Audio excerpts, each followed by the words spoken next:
Hi, sou a Ana e hoje vou falar sobre o livro As 10 Figuras Negras de Agatha Christie. A edição que eu tenho é esta e é das edições ASA. Agatha Christie lançou esta história em 1939. Este livro em particular, esta edição, é de 2016. Então, eu tenho aqui muitos livros para ler que não são policiais. Estou-me aqui a pôr um bocadinho mais confortável. Mas comecei a ver uma série que está a passar na RTP2, quer dizer, acho que já terminou. É uma minissérie, penso eu, de 6 episódios. Eu pus a gravar na box, então nem sei. Vi o primeiro episódio, achei piada e deixei gravar, e pus a gravar os restantes episódios. Portanto, mas ainda não os vi. E é uma série baseada nesta história. Pronto, é mais uma adaptação feita desta história, porque há muitas. E eu pensei, caramba, eu acho que nunca li o livro, acho que não sei a história original. E então decidi ver se tinha na minha coleção, porque eu tenho uma coleção que era da minha avó e são os volumes duplos da Vampiro Gigante. Mas não estava lá esta história, porque esta história não tem nem a Miss Marple nem o Poirot. E eu penso que essa coleção que eu tenho são todas as histórias com esses dois detetives. E então fui à rede de livrarias independentes, que é um site na internet, que é reli.pt, para quem vive cá em Portugal. Eu não sei, se calhar também mandam para fora, agora que penso nisso. Bom, basicamente, quando são assim livros, quando eu quero livros que já são clássicos, ou sei que são antigos, são edições mais antigas, normalmente vou a essas livrarias. E também outros, mas eu vou tentando revezar, porque eu uso também bastante a Wook e o site da Wook, mas vou tentando diversificar, pronto. Enfim, porque é que eu estou a dar esta informação? Pode dar jeito, nunca se sabe, pode-vos dar jeito. E então pronto, comprei por aí este livro e li-o em, sei lá, 2 dias e meio. Gostei muito de o ler, pois é tão engraçado, porque é uma história que eu já conheço, não é? Apesar de não ter bem a certeza de qual era o fim correto, porque é isso, nunca tinha lido o livro e as várias adaptações que eu vi eram bastante diferentes umas das outras. Então tinha curiosidade em saber qual era exatamente a história base, a história origem que deu depois lugar a tantas adaptações diferentes, que eu aliás já vi em filme, minissérie e em episódios de séries. Por exemplo, havia uma série de que eu gostava muito, que era uma série espanhola, policial, com uma detetive, e eles fazem uma adaptação deste livro num dos episódios. Bom, mas avançando, sobre o que é esta história? Pronto, aqui isto era um pouco para justificar porque ler este livro agora. Não que seja assim super interessante, mas já agora, só por curiosidade, ficam a saber, não é? Porque o que não me faltam cá em casa são policiais para ler, na verdade. Mas enfim, então, para quem não sabe, As 10 Figuras Negras, este não é o título original do livro, portanto, o título original em inglês é And Then There Were None. Portanto, assim, numa tradução péssima, é e depois não sobrou nenhum, ou e depois não sobrou ninguém. Uma coisa assim neste estilo. Mas porquê é que eles chamaram a isto as 10 Figuras Negras? Porque nesta história, a ação passa-se numa ilha, que se chama precisamente Ilha do Negro, onde em cada quarto há uma linga-linga infantil, que são os 10 meninos negros, e depois na sala de jantar desta casa estão 10 figuras negras. Pronto. Para quem não conhece esta história, isto está a parecer muito misterioso, portanto eu vou passar para a história mesmo em si. Então, 8 pessoas são convidadas para passar uma temporada numa ilha, nessa tal Ilha do Negro.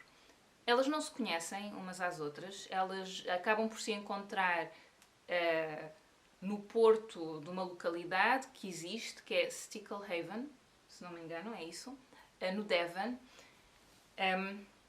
que é uma localidade costeira, e então a ideia é apanham todos um barco, todos juntos, e vão para a ilha. E é nesse sítio, nesse porto, que eles se encontram todos. E são 8 pessoas muito diferentes. Depois, quando chegam à ilha, levados pelo barqueiro, que está assim muito intrigado com aquelas pessoas tão esquisitas, tão diferentes umas das outras, parece-lhe assim um grupo estranho, deixa-os lá e eles vão para a casa, assim um casarão moderno, assim muito luxuoso, Nessa casa estão 2 criados, um casal de criados. A confusão do barqueiro também é interessante falar sobre isso, porque esta ilha era muito falada, ou estava a ser muito falada nos mídias, portanto nos jornais, etc. Não se esqueçam, estamos a falar em 1939. E porquê? Porque tinha sido comprada inicialmente por um milionário americano que lá terá construído aquela casa muito luxuosa, etc. Entretanto, ele decidiu sair de lá, então pôs a ilha à venda novamente com a casa e teria sido adquirida novamente e não se sabia bem por quem. Portanto, isso era um mistério. Estas pessoas que são convidadas são todas realmente muito diferentes umas das outras, portanto, temos um juiz já, sei lá, sexagenário ou septuagenário, já idoso. Temos uma senhora também bastante idosa, que será uma dona de casa, assim muito austera. Temos uma rapariga jovem que iria lá para ser preceptora de umas crianças, portanto, durante as férias de verão. Temos um capitão que vai lá, ele não sabe bem para quê, mas a incumbência dele era muito misteriosa, era do género, se precisarem de ti para qualquer coisa assim, tu tens que os defender ou tens que usar dos teus estratagemas, pronto, então era assim uma incumbência misteriosa, mas aquilo para ele era normal. Depois temos um general idoso também, que supostamente iria para lá ter com uns amigos. Depois eu acabei por não dizer, portanto o juiz ia lá ter com uma amiga, supostamente era uma amiga que ele que ele conhecia, muito extravagante e muito rica, que teria comprado a ilha. A senhora idosa ia lá ter com uma amiga, portanto aquilo supostamente seria tipo um hotel. Onde é que eu fiquei? O general ia lá ter, o general idoso ia ter com uns amigos também, assim, a relembrarem-se de tempos antigos. Depois há um polícia que iria lá também numa tarefa assim um pouco misteriosa também, descobrir qualquer coisa, já não sei. E o médico, acho que só me estava a faltar o médico, que acho que foi convidado para ir para lá mesmo na sua qualidade de médico, mas sinceramente não me lembro. Mas todos estes pretextos para os levarem para lá são falsos. Desculpem, estava-me a esquecer de uma pessoa, que é um rapaz jovem, assim um bom vivant, rico, assim um bocadinho estroina, pronto, que pensava que ia para lá para uma festança, uma coisa neste estilo. Então eles chegam lá e encontram-se com um casal de criados que diz que os donos da casa não estão, mas que eventualmente chegarão para os receber. Ficaram retidos, não se sabe muito bem onde. E aí os hóspedes ficam um pouco desconfiados. Os próprios criados foram contratados há muito pouco tempo, então também não sabem muito sobre os seus patrões. Então toda a situação é um pouco estranha, assim, um pouco misteriosa. Os hóspedes vão, cada um para o seu quarto, pousar as malas, arranjarem-se para jantar. Cada um deles tem no seu quarto a tal rima dos 10 meninos negros, uma lenga-lenga infantil, que eu penso que existiria mesmo. Aliás, a Agatha Christie, ela faz isso em vários dos seus livros, que usa uma lenga-lenga infantil que depois acaba por ou sugerir o que está a acontecer na história, ou ser uma espécie de fio condutor do que está a acontecer na história. Esta lenga-lenga em particular depois eles percebem que vai dar a pista de como é que cada um deles vai morrer, porque aqui o que vai acontecer é que eles vão ficar prisioneiros nesta ilha e vão morrendo um a um. Então eles descem para jantar, jantam, estão descontraídos, na verdade. Reparam que a criada, portanto, do casal, não é? Ela está muito nervosa, parece uma pessoa muito nervosa, mas isso até aí tudo bem, podia só ser a sua disposição normal. Reparam nas tais 10 figuras negras que estão sobre a mesa de jantar, acham aquilo curioso, tudo bem. E depois do jantar recolhem-se a uma salita e estão lá a conversar e de repente ouve-se uma voz no gramofone que começa por dizer... deixa-me ver aqui, estou a ver aqui no livro. Silêncio... Não, desculpa. Senhoras e senhores, silêncio, por favor. são-vos feitas as seguintes acusações. E daqui para a frente começa a enumerar o nome de cada um deles, incluindo dos criados, e dizendo no dia tal de tal, causaste a morte de... Portanto, supostamente todas as pessoas que estão nesta casa, incluindo os criados, mataram alguém. Estão 10 pessoas nesta casa e estão 10 figuras negras em cima da mesa de jantar. Logo nessa noite morre envenenado o rapaz, o tal Bon Vivant, assim estróina. Eles colocam a hipótese daquele ter sido suicídio, mas era uma coisa que não fazia sentido nenhum ele suicidar-se daquela forma.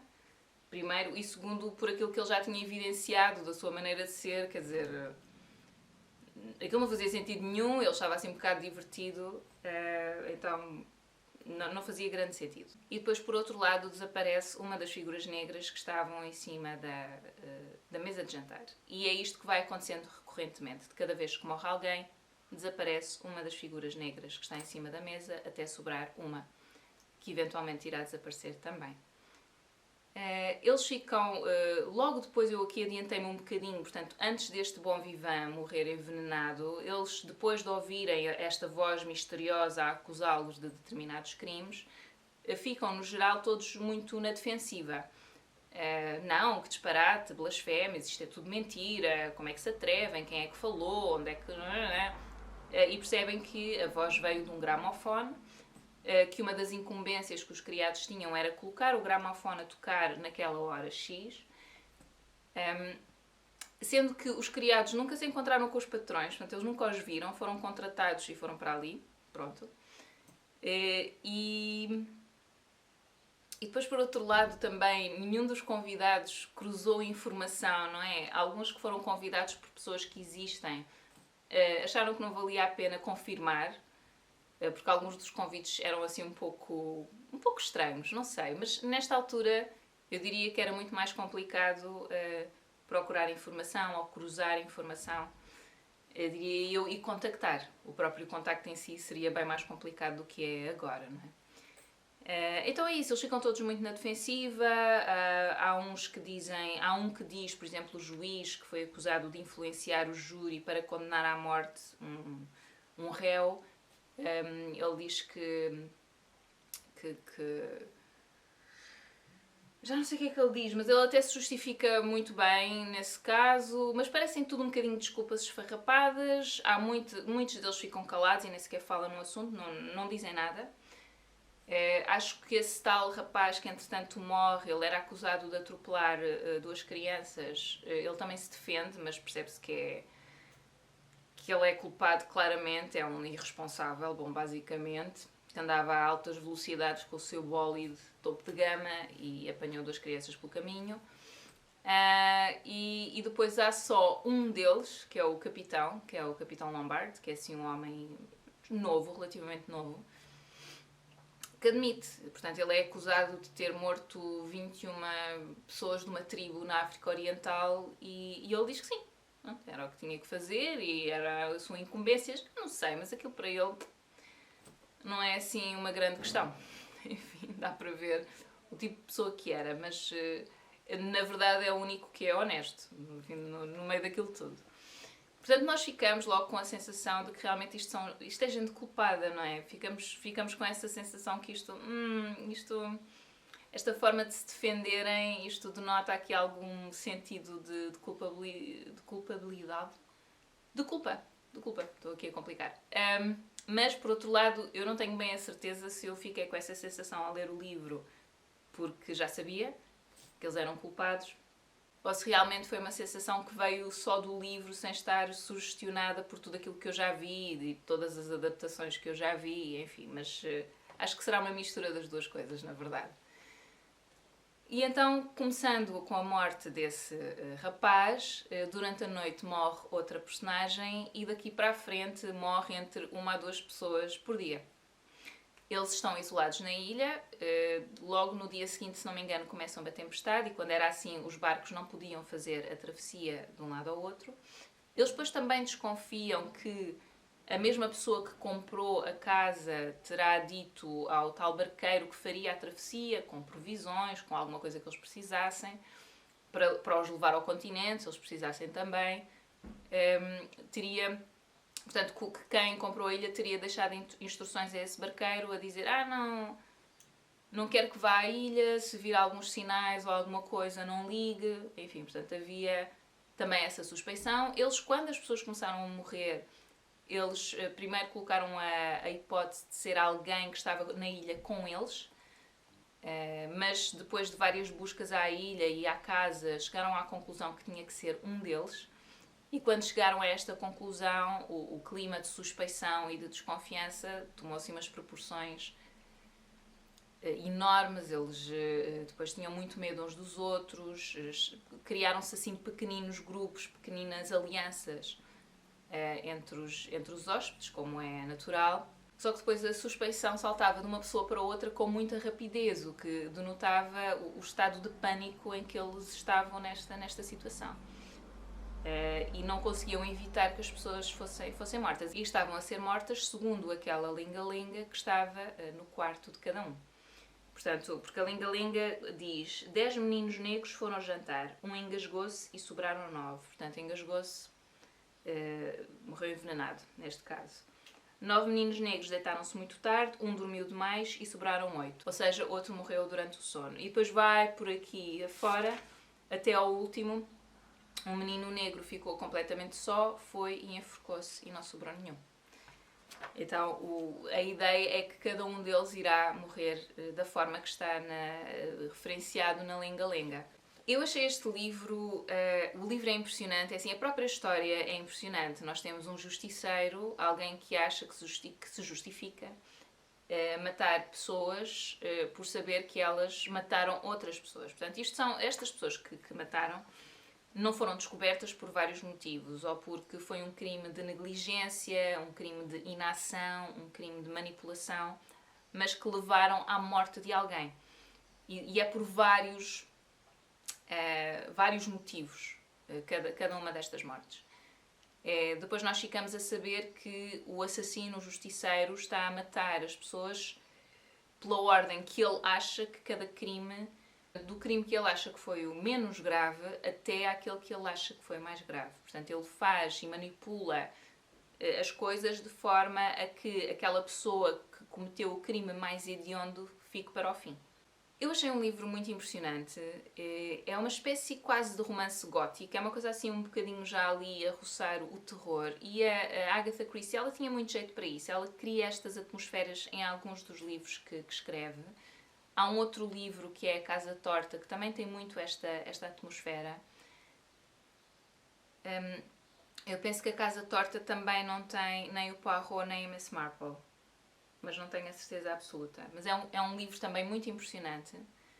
É aquela atmosfera que me faz lembrar um bocadinho a atmosfera dos contos do Edgar Allan Poe, que era um escritor americano que viveu na primeira metade do século XIX.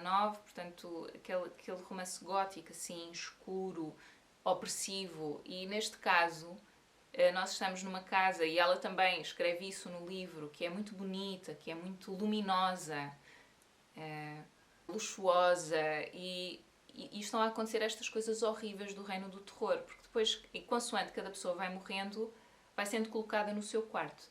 Então, de repente, temos uma casa cheia de cadáveres, um em cada quarto. É horrível, é horrível. E eu acho que ela passa muito bem a tensão, a opressão, o terror que cada uma destas personagens está a viver. E depois também, por outro lado, a forma como cada um deles lida com isso. Portanto, as personagens, a personalidade destas personagens está muito bem definida. E depois corresponde, a forma como reagem ao que lhes está a acontecer, corresponde muito bem, eu acho, à personalidade de cada um. Quem já vê aqui o meu canal há algum tempo sabe que eu sou fã da Agatha Christie. Eu acho que ela, em termos de inventividade da linguagem, na escrita, isso não era o forte dela. Eu não acho que ela fosse assim... Eu não acho que ela estivesse tão preocupada com uma escrita erudita e mais trabalhada. Eu acho que não. Eu acho que a força dela está precisamente na história, na narrativa que ela cria. A imaginação dela parece-me que estava muito canalizada para essas histórias que ela ia criando. são todas muito fortes e tantas delas são tão adaptadas a séries, é impressionante ainda hoje. E eu acho que depois também o facto de, por outro lado, a linguagem dela ser clara, concisa, objetiva, eu acho que ela escrevia bem, mas não era aí que estava a inventividade dela. Acho que faz com que, por isso, as histórias cheguem a tantas pessoas diferentes. E eu acho que é aí que está realmente a força da escrita dela, é na história. E, sinceramente, é isso que eu prefiro num policial, é que a trama seja convincente, seja forte, que te prenda até à última página e que te faça pensar quem foi. Eu não estou a perceber, isto é muito tortuoso e distrai-te com pistas diferentes, etc. E dá-te atenção psicológica de cada personagem. Eu acho que ela tinha muito jeito para isso, realmente. Portanto, ouçam, eu gostei muito. Eu mesmo depois de ter visto não sei quantas adaptações, ler o livro é completamente diferente, porque aqui, como não te dão a imagem, não é? E tu é que tens que fazer as imagens na tua cabeça, eu acho que acabas por ficar mais absorvida na história, porque vais criando, estás a usar mais partes do cérebro e ficas mais absorvida na história. Eu sei que numa das noites eu estava cá sozinha a ler, o Luís teve que ir trabalhar, e eu comecei a ficar assim um bocadinho sobressaltada, de género, o que é que foi isto? O que é que eu ouvi? E depois a olhar para o meu gato, que estava esparramado no chão, na boa, portanto, acho que era só a imaginação minha, na verdade. Portanto, eu acho que isto realmente é uma história que envolve, e eu já não li assim um livro de fio a pavio há muito tempo, assim em 2 dias, ou 2 dias e meio.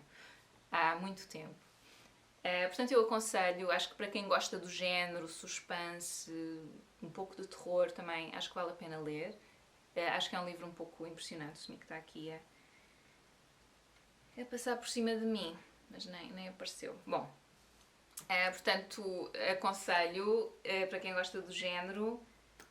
Já agora só fica a nota, há uma adaptação que segue à risca este livro, porque eu, as outras adaptações que vi, algumas puxam para os tempos modernos. Esta tal que estava a passar na RTP2, que é uma adaptação francesa, também é trazida para os tempos modernos e o cenário é um bocado diferente, o tipo de ilha, o sítio onde eles estão, as personagens em si.